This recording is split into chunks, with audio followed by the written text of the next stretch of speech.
Sidney Bechet, one of the great jazz musicians of all time, was born in New Orleans, Louisiana in May 1897.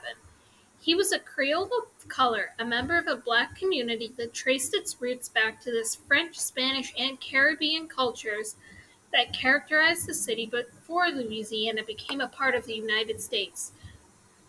The Bechets were a musical family. The father was a shoemaker who played the flute, and Sidney's brother played the clarinet and trombone. While Sidney took to the clarinet, his extraordinary musical abilities were evident by the time he was 10.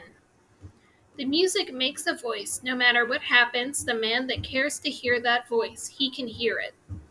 As he entered his teens, he was drawn to the music he heard in the dance halls and brothels of Storyville, the red light districts of New Orleans. He began to play in local bands, including those of Jack Carey and Buddy Petit. He played so impressively that the legendary cornet player Bunk Johnson invited Bechet to join his band. Bechet played in dance halls, at picnics, and at parties. In 1919, Will Marion Cook asked him to join his Southern Syncopated Orchestra for an engagement in London, England. It was there that the famous Swiss conductor Ernst Arnsmert, who conducted the music of Stravinsky for the Ballet Russes, heard Bechet play the clarinet and praised him as a genius.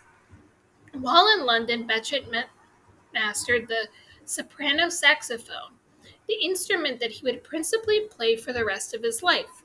Along with Louis Armstrong, Bechet was one of the first musicians to improvise with jazz swing feeling.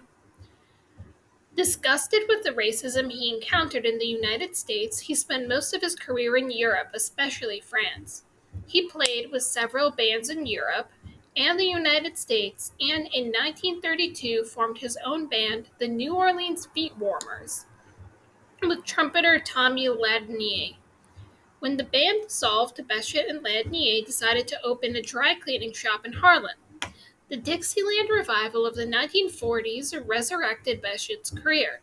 As critics once again extolled his pioneering contributions to jazz, he returned to Europe where he was praised and idolized. During the latter part of his life, Bechet lived in France and wrote a number of songs that were inspired by his love for that country. By the time of his death, he received honors and recognitions granted only to the greatest French artists. Disgusted with the racism,